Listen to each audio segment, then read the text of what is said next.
I think we all know youth ministry can be lonely, like really, really lonely. Look, you're planning, you're teaching, you're leading, you're trying to keep everything afloat. And sometimes it just feels like nobody really understands what it takes to make all that happen and to carry all of that. And look, that's exactly why I created the Longer Haul Collective. It's an online community where youth pastors and youth ministers, just like you, can connect and learn and get the encouragement and tools you need to keep going. Inside the collective, you're going to find resources and courses, discussions, live coaching, and an entire group of people who get it because they're right there in the trenches with you. So head over to thelongerhaul.com/school, SKOOL. That's thelongerhaul.com/school to check out the collective for free today. Man, let's do youth ministry better and longer together. But I do think with a lot of intentionality, creativity, collaboration, it's easier than ever to create a great program to accomplish your goals, to be more effective. And I've kind of studied it a ton. I've seen a ton of youth groups. I like experimenting and tinkering with mine. I'll give you the game. Try something different and add some video to your message that you found on YouTube or whatever. Like, because we carry the gospel, there's nothing more important. And so, yeah, bring it. Well, hey, friends, welcome back to another episode of the Longer Haul Youth Ministry Podcast. I am so excited for you to join me today. If it's your first time, welcome. We're glad you're here. And if you are a listener, a part of the community, man, I'm glad you're here. Welcome back. If you have not already subscribed, followed the show wherever you're listening, please make sure you do that so you catch new episodes as they come out. And if you've got a few seconds to leave a review, I'd greatly appreciate that.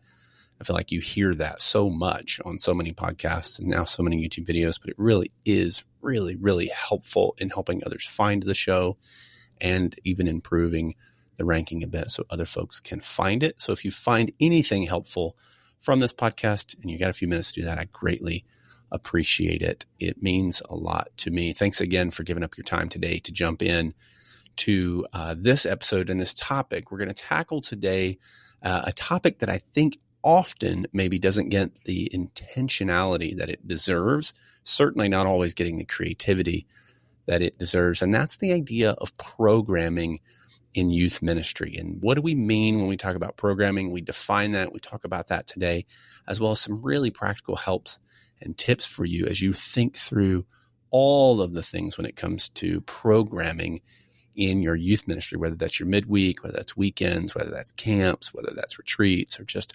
events that happen throughout the year. Programming is going to be a really, really important thing for you outside of all of the other things that you're juggling as a youth minister and youth pastor. I could think of no one better to invite on today to have this conversation than Josh Griffin. If you've been around youth ministry for any amount of time, you have been influenced or impacted by him. I mean, I think way back when reading the More Than Dodgeball blog, which was his blog at the time, I think of his book, Your First 2 Years in Youth Ministry, just an incredible resource. And I've been around him, seen him, been at conferences with him and watched him. Just the intentional thought and the creativity that comes behind all of the elements and all of the programming that he does pulls everything together so well. You'll hear that today. You'll hear his heart in that today. Just grateful for him, grateful even to call him friend, and for his willingness to give up some of his time. I know he's busy right now, especially this time of year, to jump on with us. And so if you've been thinking about what it looks like to take your programming to the next level, or even just some practical helps, or even just an understanding of what the heck is this, today will be really helpful for you. So make sure you've got some notes there ready to take, as well as we dive in here today to today's episode with Josh Griffin on programming in youth ministry.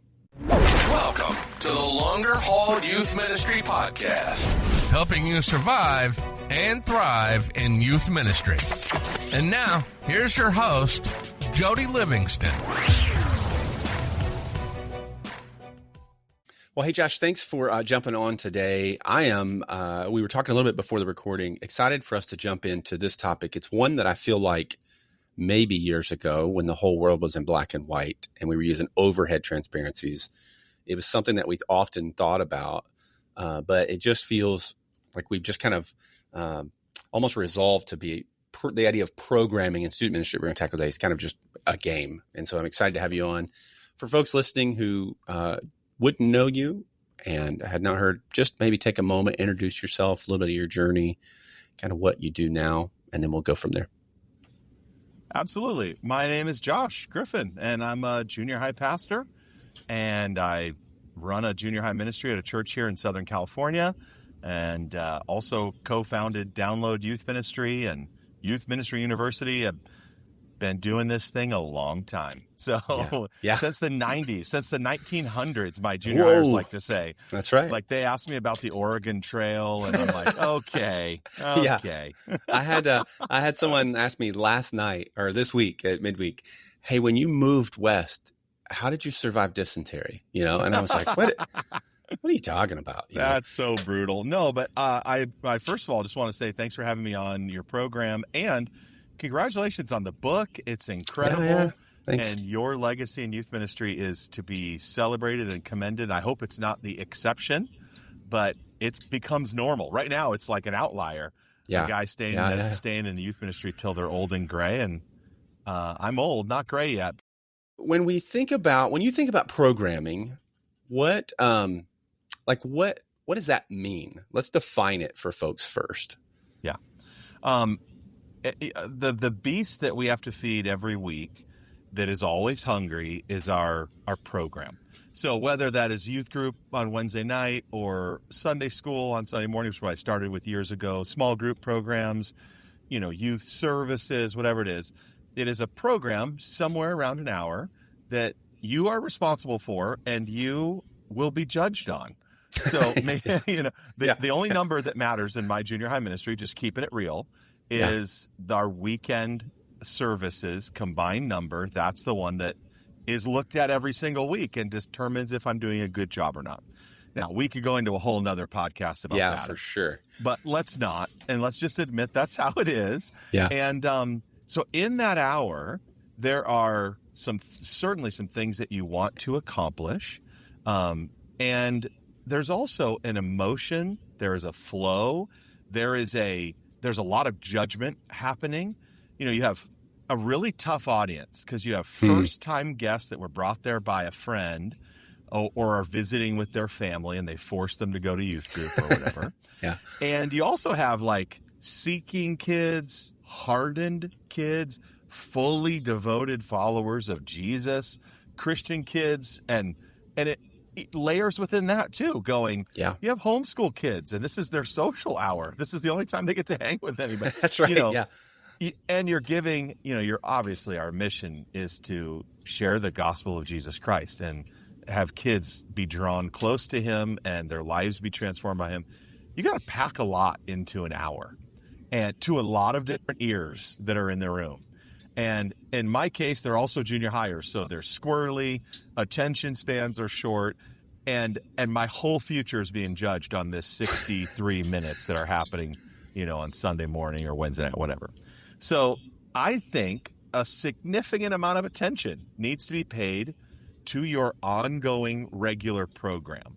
Like I like conferences and events and summer camp. Those are like one-offs, and they're kind of like extraordinary in the programming. The camp, they work on that program for 50 weeks out of the year, and your kids are blown away. And they're like, why can't youth group be like this? And you're like, because I do 51 of these, and these suckers do 1 week. That's right. That's right. But I do think with a lot of intentionality, creativity, collaboration, it's easier than ever to create a great program to accomplish your goals, to be more effective. And I've kind of studied it a ton. I've seen a ton of youth groups. I like experimenting and tinkering with mine. And I think it's a great subject to talk about because it's such a high demand on a youth worker's time, hard schedule, all of it. Yeah, and budget. I mean, everything is tied to that. When you think through, okay, if someone's listening and they're like, okay, maybe I haven't given this as much time as I should. as they're thinking now, yeah, okay, that makes sense. Where do you start? Yeah. Well, there's certainly easier inspiration than ever because of like Instagram or whatever. You can visit other youth groups virtually really easily. Yeah. But I would say, just search your own heart and experience and go, what is spoken to me? Like, what was a powerful moment in a service, and what was the thought process that happened? For me, I immediately think of how do I engage the kid who doesn't want to be there? Because if I can reach them, then the rest of the audience is in. They're all in. I always think an element of fun is important. It's not required. But I do think it's somewhere in the essential window. Yeah. Fun is disarming. Fun is universal. I mean, the phone has brought fun to everyone's, your device is your great source of joy. And so I think humor is good. But I think it's more than that. Even like a game. A game is great fun, an icebreaker. But I would say take a baby step, especially if it's out of your comfort zone. Maybe you're a great Bible teacher, but you're like, I don't do fun. Well, take a baby step. Yeah. Take a baby step of fun. And maybe for you, all you do is 58 minutes of fun and 2 minutes of message, and maybe you need to do the opposite. Yeah. And take a baby step with a video curriculum that you use one week, or let the teaching time be a little longer or whatever. But I think most people fall into the trap of it's such a weekly grind that they inherited a program or their church has a very comfortable order of service and they never deviate. Yeah. And church, I think that church is boring. I don't know if it's a sin, but it feels wrong if church is not creative and engaged. We have the most important message on planet Earth to share with these kids. We have truths that can literally save them from a world of hurt. If we can capture their heart now, it just saves. So we are at the crossroads of these kids' lives, especially if you work in junior high, I'd like to say, but high school too, kids, whatever, 4th and 5th grade is more important than ever as well, I might add. So take a baby step, take a swing, try something different. You got to be careful though. So I like different. Change is like really exciting to me, but for a lot of people, change is the worst. So a baby step is a great move. Just change something a little bit. We always do 2 songs at the end.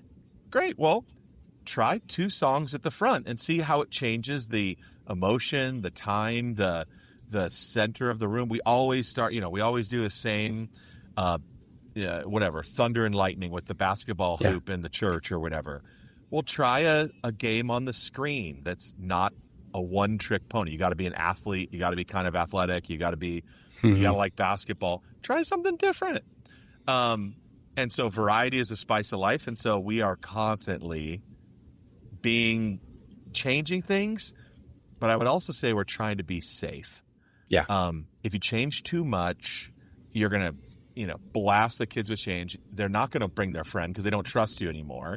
So they're like, we don't normally do this. I promise. I'm so sorry you came this week. Come back next week. It'll be better. Yeah. But, I think the problem is kids sit in a classroom, 40 hours a week. They sit in a row and they listen to an adult teach them something. And that works. Yeah. But I would rather work harder on the program to really engage them, to get their minds. In the old days, person up front, the master communicator, speaks for 45 minutes. We sing a couple songs, we call it. That is not how this generation learns. They learn by discussion. They learn by interaction. They learn visually more than ever, because of the screen culture that we live in. Yeah. So we have I know these are the longest answers ever. I'm so sorry, Jody. But this is great. We have a little circle up before our service begins.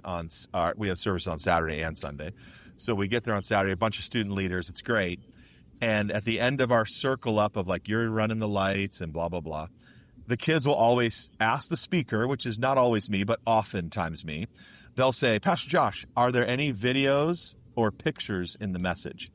And I don't know why that became a tradition. Every week, if you visited my youth group, they will ask that question. But I think it's because they like learning that way. Yeah. We were talking about getting off the bench last week and not being a bench warmer was the name of the series. So we played a video from Scott Sterling. It's a really funny series we just grabbed it from YouTube, played it. Kids loved it.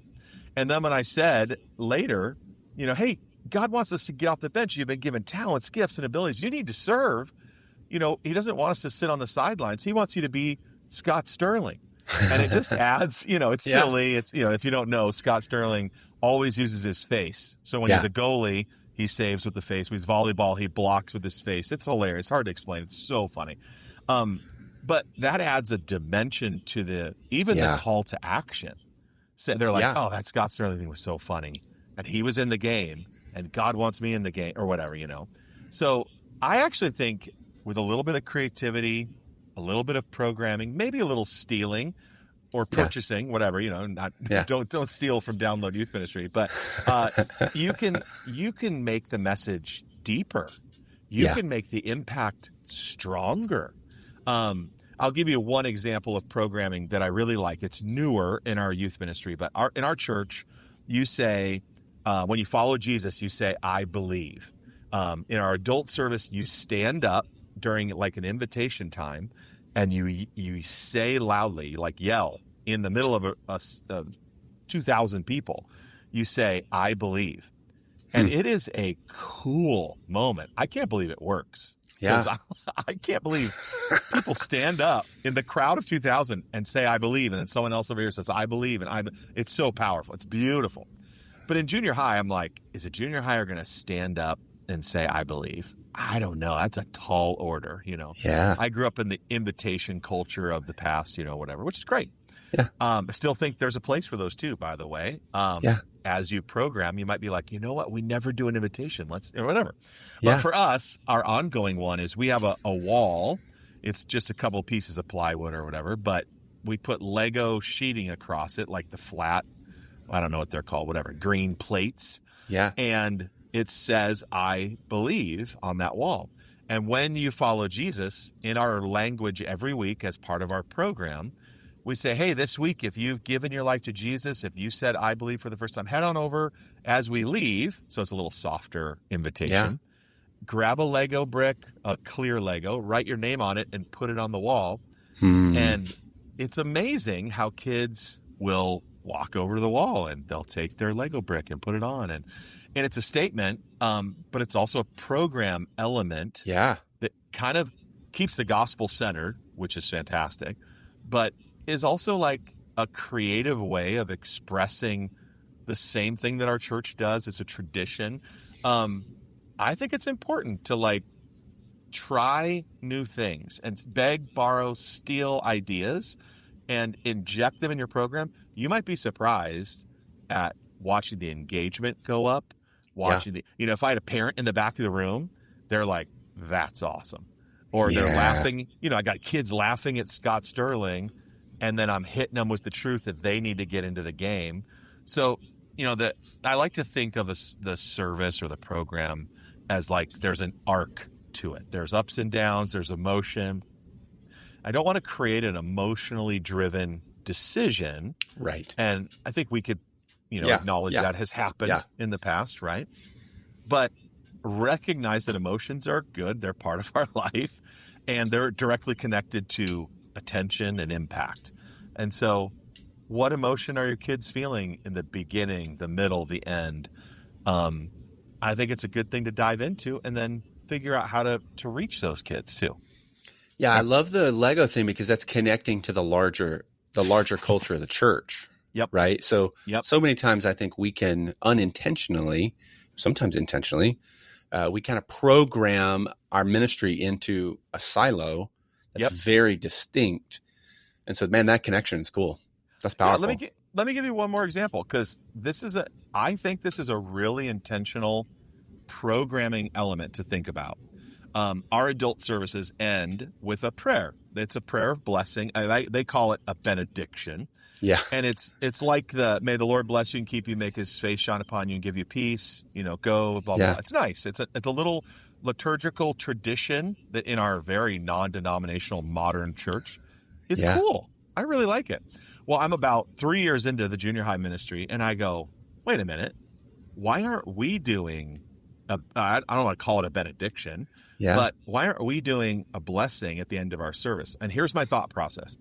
So a kid, let's say they follow Jesus in junior high, they high school, then they go to whatever, their faith falls apart, the professor, God's Not Dead 7 or whatever. Yeah. Anyhow, but they come back to Jesus when they're 30 and they have a couple of kids and they're like, you know what? I want my kid to be raised in the church like I was, and they come back. Yeah. So they go to the adult service, and what I hope happens, this is too new for this to happen, but what I hope happens is that at the end of the adult service, when they say, hold out your hands and we'll pray a blessing over you, I hope that kid who's now 30 and a parent says, I remember that when I was in junior high. And how it meant so much to me and ask God for peace in my junior high, whatever. And it'll be this like full circle moment that is really meaningful to them. So it honors our church because it's a church like tradition, but I've tried to bring it into the youth ministry, hoping that there is the symmetry and the poetry of it will, even in the longer haul, right? It will play. It will play. So I'm trying to program for something 20 years from now.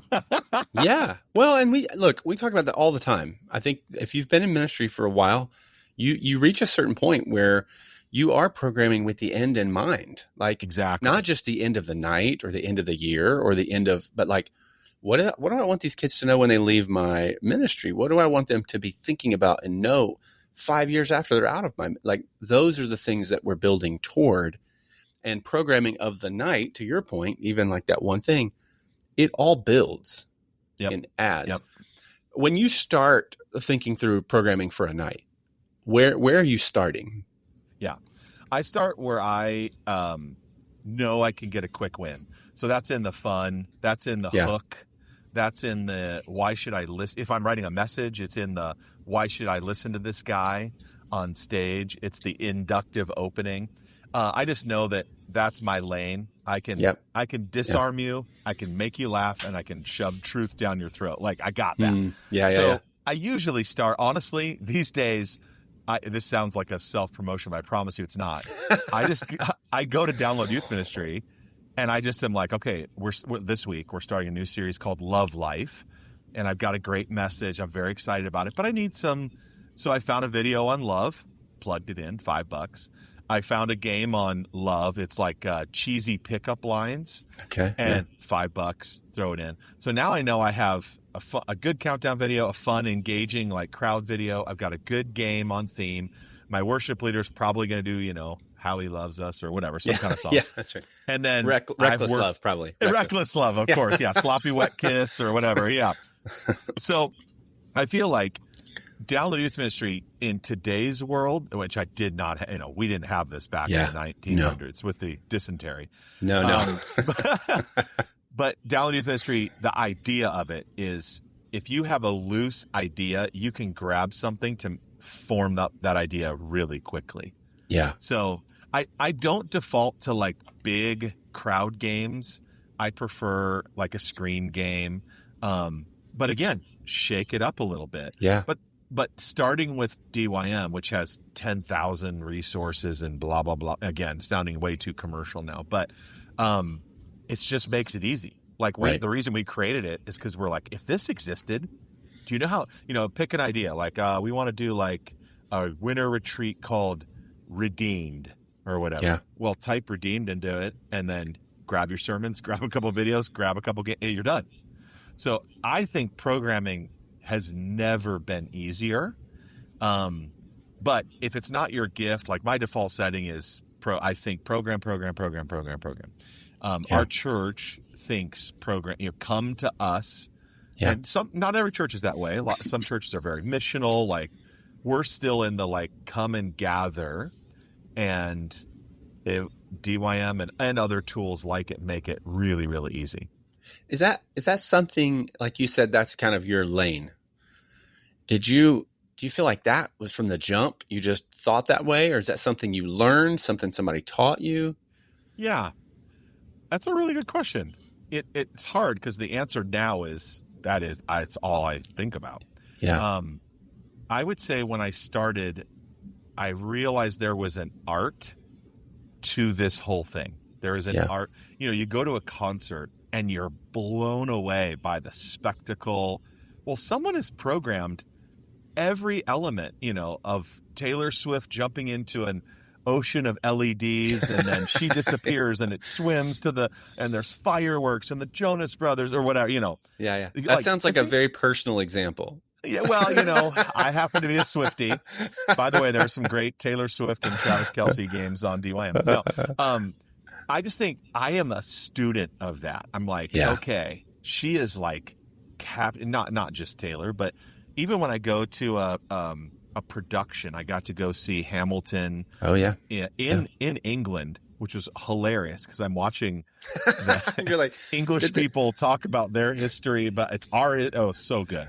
I was at the Queen's Theatre in London. It was amazing. Oh gosh, but so I'm funny. like a student of the experience. So I'm like, okay, the greeter here, the person here, the performance, the stage, the seating, the setup of the room. We went to an Angels game a few weeks ago. They're terrible this year, so our seats are like $7. Yeah, on the they dugout. And we were like, but I was how did security treat me? Mm-hmm. What was the ticket taker? What was my interaction with this? So I am a student of that stuff now more than ever, but there is an art. There's an artistry. When you go to a conference and you're like, God spoke to me, I have no doubt that God spoke to you, but someone worked really hard to prepare your heart, to disarm you, to warm up, to all these elements that you don't even know why, but you feel it. Yeah. And I think that's what I want to do. I want a student to be like, this feels like home. This feels safe. This feels fun. Like God, I talk to God, or I worship God when I'm there. Like those are, he is there where two or more are gathered. Praise the Lord. Amen. But I want them to know it. I want them to feel it. I think illustrations, like even object lessons are part of programming. So when you're giving a talk, I know what you're thinking next, like, oh, Josh's going to talk about flannel graph next. But like people are like, wait, what's that? Exactly. Thankfully. Flannel graph was like Velcro. It's going to come back. It's going to make a comeback. By the way, just as an aside, for real, skits are coming back. I'm saying it right now. I'm excited for that. Spoken word out, skits in. Okay.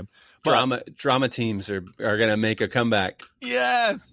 But it's all programming. Like when you teach something, whatever, God wipes away our sins, and then you play that little TikTok where the guy's got the vinegar and the bleach and the whatever, and it illustrates this profound biblical truth of salvation and redemption and sanctification.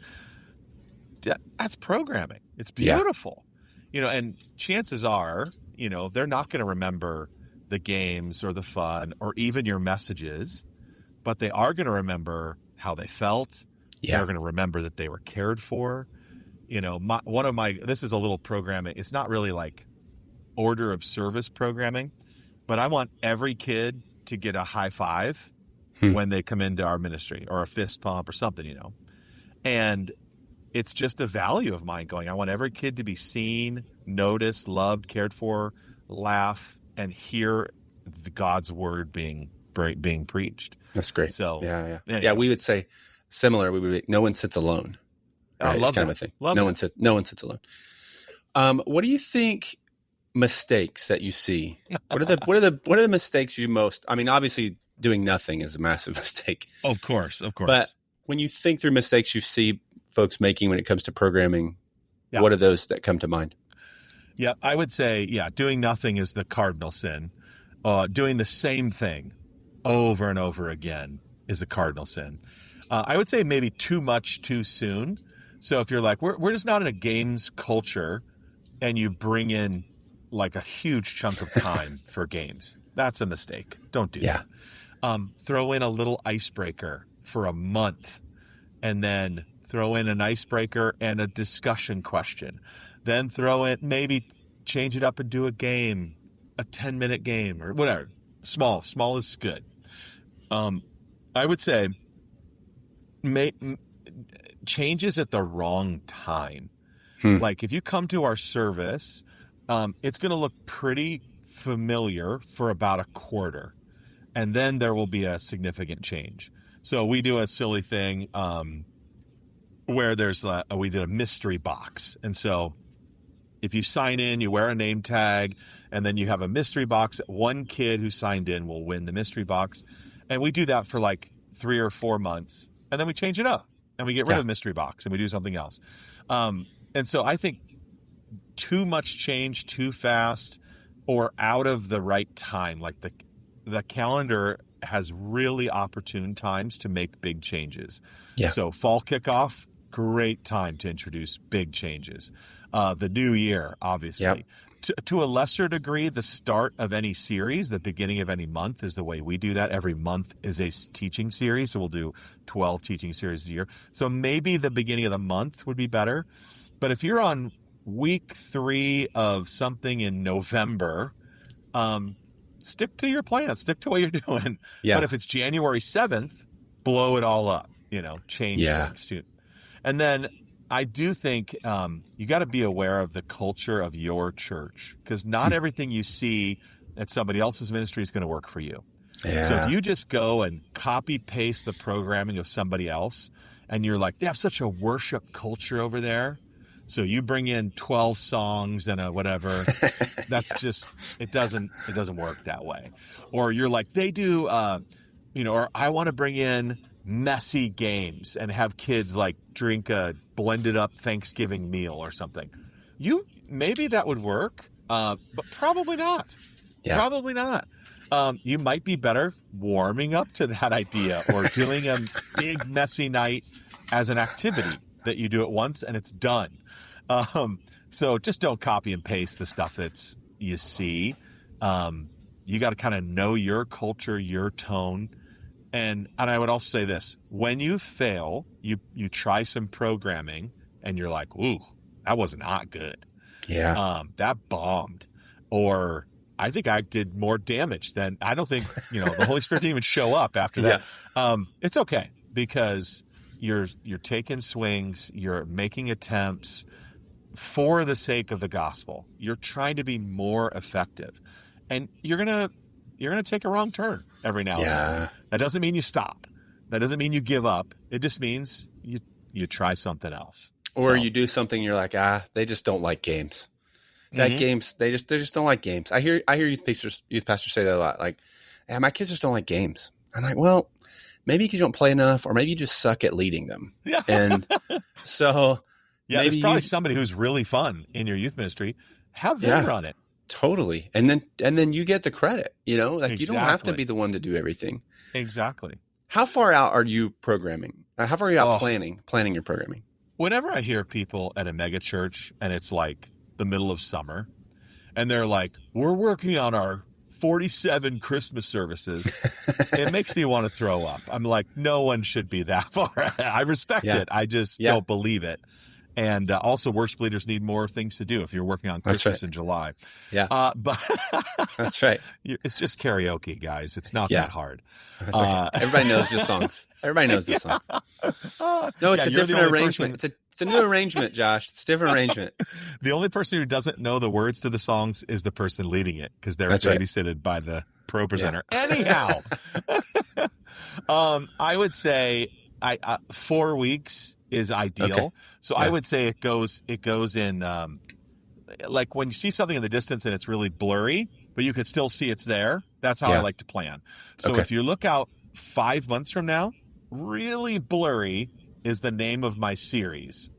And I might know the weeks of the series, but it's like one word. It's like, it's Jesus and the parables in June. And and we're going to call it, storyteller. and we're going to cover 3 parables or 4 parables, whatever, water into wine, or no, sorry, those are miracles. Yeah. Whatever. So that's blurry. Yeah. It's blurry. You come a little closer, there's like some trees on the hill above in front of you, a couple months out maybe. And I have a much clearer picture of those sermons, those series, those directions. You come into, the road right in front of your car. I know exactly what I'm teaching tomorrow at youth group, and I know exactly where this series is going. The programming is all dialed. So somewhere, if I was to guess, I would say things that are within a month are in really sharp focus.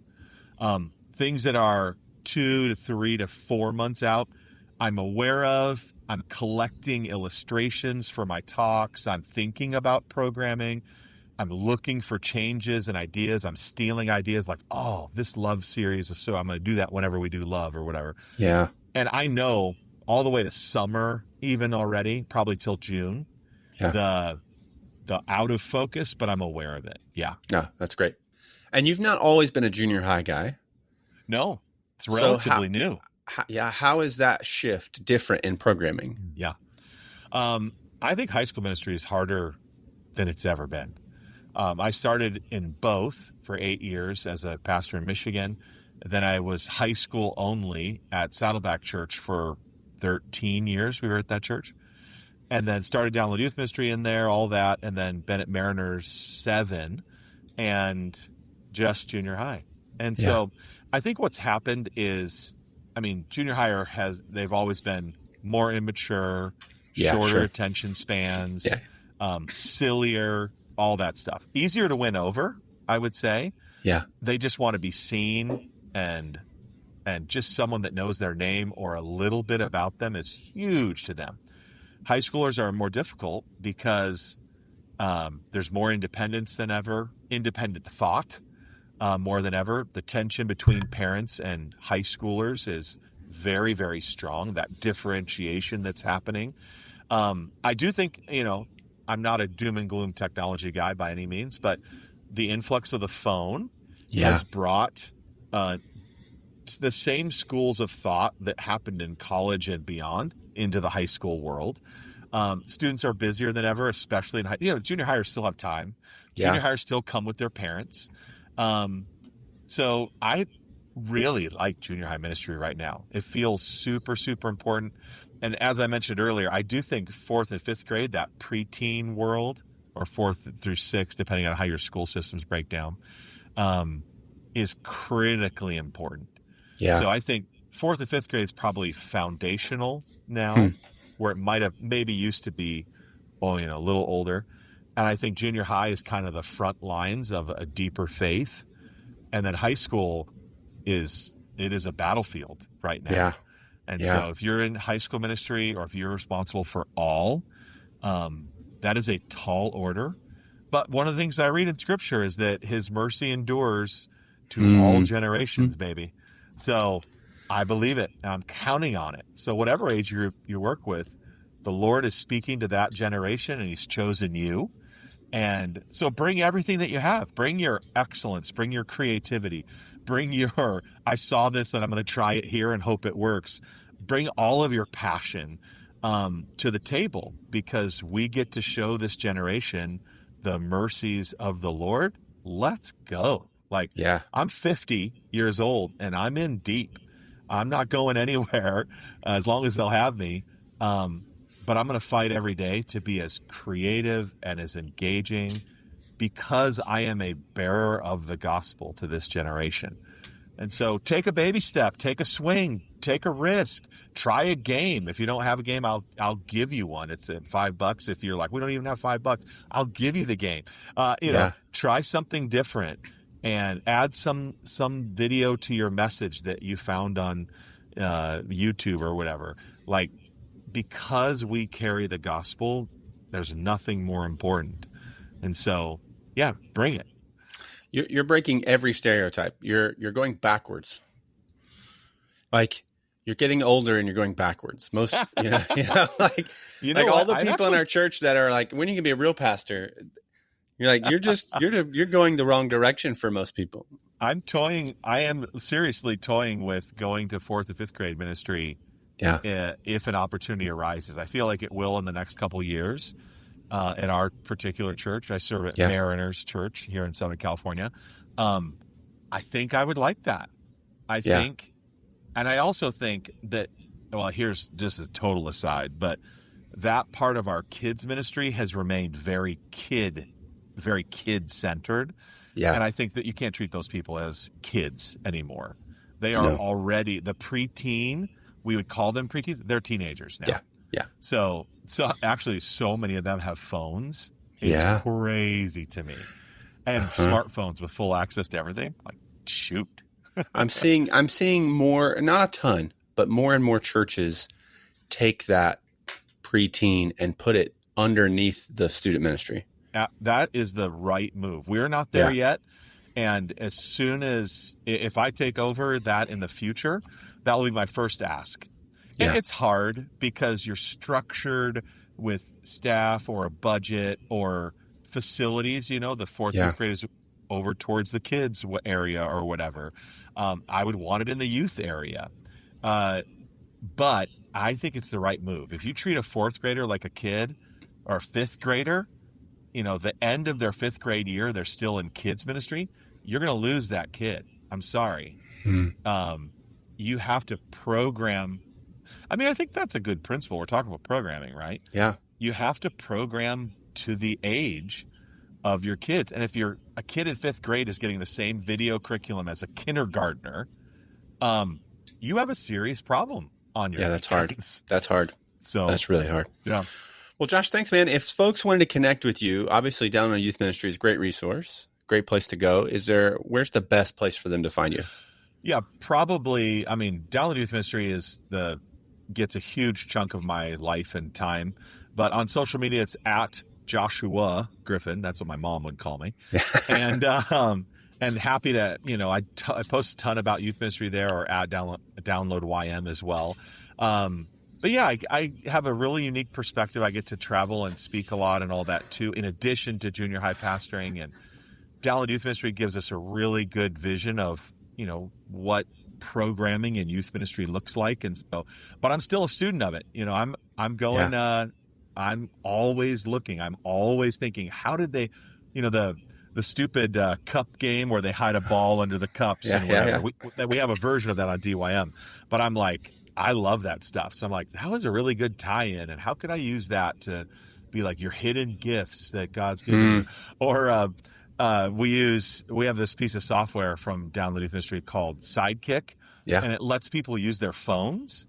So instead of being like, how many of you, think Coke is better than Pepsi, you can now have them scan the presentation and from the screen, and then vote. And we did one last week, or maybe it was 2 weeks ago now. And it was like, what was your favorite movie of summer? And at first it was like Minecraft movie everywhere. And everyone's like, yeah, chicken jockey. And then Demon Hunters like zoomed ahead in the voting. And everyone was like, no. And the girls were like, yeah, it was so great. But then the speaker, took that fun and energy and all that, and then talked about Mission Impossible. And Mission Impossible and our mission, should you choose to accept it as a Christian, blah, blah, blah, blah. Super engaging, highly programmed. But to me, that new frontier is the phone. The phone is very fun to me to go, how can we either use it to our advantage, or how can we get rid of it? Because that's a programming choice too. Yeah, that's right. How can we get rid of it and really change their experience? Because the phone is such a crutch that I'm like, I want to leverage it. It's attached to every kid. I'm in. And sometimes I go, what would programming look like? What would our discussion groups look like with no phones, no buzzers, no vibrations, no nothing? But that's a programming choice. And I'm still trying to be out there on the front lines going, what do we do to be more effective? Yeah. I love it. Well, hopefully if you're listening, I hope your kind of wheels are turning a little bit on how can I be more intentional? Maybe you need to plan a little further ahead. Maybe you're thinking through who can I pull in to help me brainstorm some ideas and put some thought behind it. Again, Josh is the best I know at it. Over how many years now, I've benefited from watching it. I've at conferences that we've been to together, or just from a distance, even watching. And so, man, thanks so much. I know you're super busy. Thanks for giving some time to jump on today. I really appreciate it. It's been a blast. Can I ask you a question before we go? Yeah. Were you at the Simply Youth Ministry Conference like 20 years ago where I had a full fish on stage? Yes. Yes. Is that the one? That's the same one you guys did announcements where you were smacking each other with the fish? Yeah. We were smacking each other with the fish. We had a paintball gun one year. I remember. We've done some crazy things. No one cares about announcement time, so we just thought, let's make announcements fun. You know what I remember? It was around that same time. You guys did a rap called Hotel. Yeah. It was the best. Oh, it was so fun. Those are, music. We did a whole series of music videos about youth ministry. I don't even know if they're on the internet anymore, but everything's on the internet. So that's true. Nothing goes away. It's somewhere buried. I love it. Well, to me, just the one last tip as we wrap it up. For sure. I like going to the dollar store. Now, here in California, it's like $1.50 now. But, there's no such thing. No such thing as a dollar store where we live. But I like going to the dollar store. Just go down a crap aisle. It doesn't even matter what it is.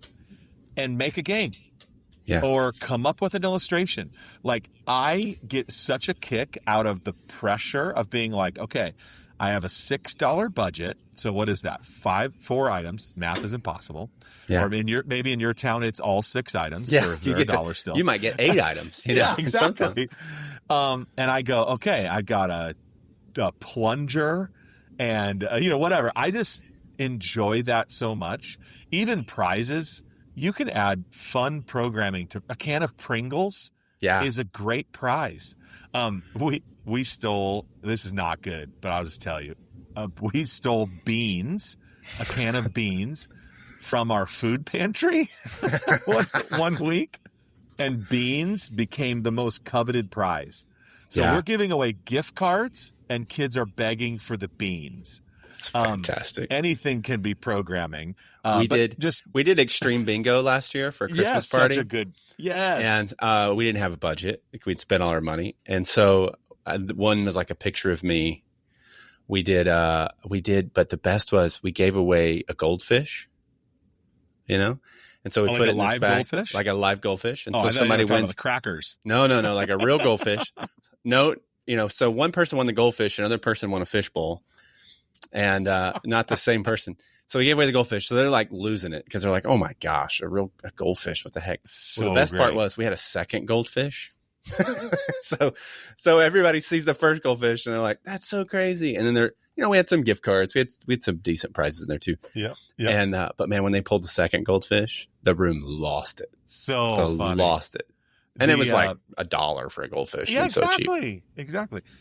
One of the ways to just literally be creative so simply is just add extreme to something that already exists. So what would, push yourself and go, what would extreme Jeopardy be like? Yeah. Right?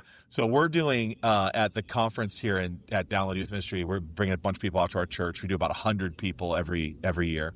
And we're doing extreme head, shoulders, knees, and cup, where you got to grab like a water bottle, but it's open. So as soon as you grab it, it just shoots water on everybody. Fantastic. The last round is cottage cheese. So you got to head, shoulders, knees, cup. And when they say cup, you got to get as much cottage cheese as you can off the ground, like it's a scoop on the ground. So we're just take something. One of our newest, we don't quite have this one done yet, but we want to do Extreme Family Feud, where if you guess the top answer, then we reveal the prize, but then there's like this crazy dare that you have to do. So it's a head-to-head battle. This person gets number 2, you could steal it and get number 1, but then you get the dare, which is like, something absurd, like shave your head or something. But the prizes are huge. That's awesome. So anyhow, extreme is a simple cheat code to take something that's already established and turn it up a little bit. Yeah, I love it. We were doing extreme bingo at the Youth Specialties Conference in Tampa. Oh, so good. And I remember something one of the things was like, get me a bird scooter, like one of the little scooters. Yes. And so this guy gets up, runs out and grabs it, doesn't pay for it, just brings it in. The alarm's going off, like the cops are getting called. And then, like, what are you doing, man? It was awesome. Oh, I love it. So good. I love it. Well, hey man, So thanks good. again for coming on. Appreciate it. I'm sure we'll connect down the line for sure. But again, lots of ideas. Josh is the best. Be sure to connect with him on that. We hope that this has been helpful as you're beginning to think through how you could program in the future. And so, man, thanks again for coming on. I appreciate it. Right. Appreciate you too, Jody. Well, hey, a big thanks to Josh again for jumping on and giving up some time to come in and tackle this idea of youth ministry programming. Hopefully that was super helpful, challenging for you. I know even as we were talking, man, I was thinking of things in my own brain that was triggering, and just even a deep desire, even for me, to be more intentional, more creative in the aspect of programming across the ministries that I'm leading. So hopefully that was true for you. Again, thanks for making today a part of your day and tuning into this episode. I really appreciate it. If you haven't yet, head over to thelongerhaul.com/school, SKOOL, to check out the Longer Haul Collective, a really fun group in there as we are tackling and running at this together. You can try that for free today. So thelongerhaul.com/SKOOL, and I will see you in the collective. That's it for today for this episode. Hopefully, again, it was helpful for you. Have a great week, and I will see you in the next episode. Thanks for listening to the Longer Haul Youth Ministry Podcast. Before you go, hit that subscribe button to keep these conversations coming. For notes, resources, and to join our community, swing by thelongerhaul.com. Stay encouraged, keep making a difference, and remember, we're in this for the longer haul. Catch you on the next episode.